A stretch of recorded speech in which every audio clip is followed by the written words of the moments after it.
கொலுசு ஒண்ணு ஓடணுன்னு அட கால தொட்டா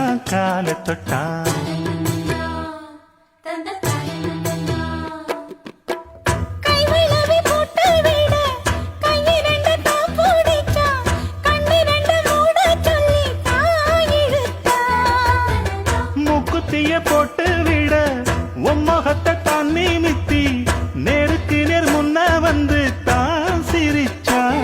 அடி கண்ணு முடிச்சா மாமனத்தான் காணவில்லை, அங்க நடந்த கதை அத்தனையும் கனவுக்குள்ள. அடி ஆசை மச்சான் வாங்கி தந்த மல்லியப்பு